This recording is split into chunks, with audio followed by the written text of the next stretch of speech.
समर्थ. जय जय Swami Samarth. YouTube family शुभ सकाळ. आज मी तुम्हाला दाखवते सांबर कर्नाटक साईडच्या पद्धतीने. मी त्यासाठी बघा शेंगा डाळ घेतली, मसूरची डाळ घेतली. त्यासाठी मी कुकरला लावले. तोपर्यंत इकडे मी बघा कढई ठेवली, मसाला काढते. मसाल्यात मी थोडंसं तेल टाकून घेतलं. त्याच्यात मोहरी तळल्यानंतर थोडंसं जिरं, थोडीशी बडीशोप टाकायची. थोडीशी बडीशोप टाकून घेतली. मग मी थोडीशी त्यात धणे टाकून घेतले. बघा धणे थोडंसं परतल्यानंतर कढीपत्ता, 2-3 लसणाच्या पाकळ्या सगळं परतून घेतले. अर्धा कांदा कट करून घेतला होता, तो टाकलाय. चांगलं लाल होईपर्यंत परतायचं आपल्याला. त्यात मी बेडगी मिरची टाकली लाल.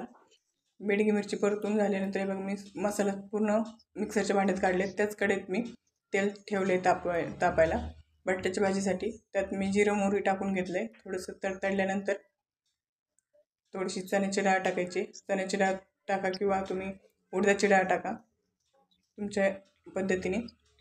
मला चण्याची डाळ आवडते म्हणून मी चण्याची डाळ टाकले.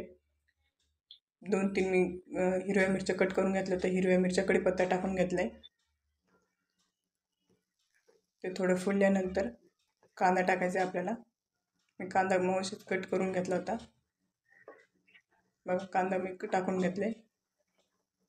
कांदा थोडासा लाल होईपर्यंत आपण बटाटे सोलून घेतोय. बटाटे सोलून झाल्यानंतर मी थोडंसं लाल झाले बघा कांदा, मी त्यात थोडंसं पाणी टाकले. कारण की आपले मसाले जे आहे ते करपू नये म्हणून. मसाले बघा मी गरम मसाला, मिरची पावडर, धना पावडर थोडंसं सर्व घेतले आपल्या टेस्टनुसार. त्यात मी बटाटा कुस्करून घातलाय. थोडंसं चवीपुरतं मीठ, कोथिंबीर टाकून घेतले. सर्व एकजीव करून घेते. बघा भाजी मी काढून घेते आणि त्याच कढईत मी परत सांबार टाकणार आहे. मी बघा डाळ होते, सर्व भाज्या वगैरे शिजवून घेतल्या होत्या. त्या भाज्या मी थोड्याशा मॅश केल्या आणि त्याच्यात मी मसाला टाकते. तो मसाला मी एकजीव केला. तिकडे मी कढईत तेल टाकून घेतले. त्यात थोडंसं मोहरी फुगले बघा, तडतडायला लागले. मोहरी तडतडल्यानंतर थोडंसं जिरं टाकले. जिरं टाकल्याच्या नंतर मी 2-3 पाकळ्या लसूण ठेचून घेतलेलं आहे. त्यात मी पहिले कढीपत्ता टाकते आणि लसूण ठेचलेलं लसूण घातलंय. ते थोडं फुगल्यानंतर आपलं जे सांबाराचं आपण मॅश करून घेतले डाळ वगैरे ते घालायचे. तुमच्या आवडीप्रमाणे तुम्हाला पातळ घट्ट कसं ठेवायचं त्याप्रमाणे. मला थोडं पातळ आवडतं आहे, मुलींना पातळ आवडतं, त्यासाठी मी थोडं पाणी ॲड करणार आहे त्याच्यात अजून. आणि मी भाज्या शिजतानीच मीठ टाकलं होतं म्हणून मी आता मीठ टाकलेलं नाही. तवा तापायला ठेवून घेतला आहे. बघा डोशाचं बॅटर मस्त फुगले. तवा तापले, मी पाणी टाकून बघा पुसून घेतले. आणि बॅटरमध्ये मी थोडंसं मीठ आणि साखर टाकून घेतली होती. कलर मस्त येतो डोशाचा, लाल येतो असं आणि खरपूस लागतात साखर टाकल्याने.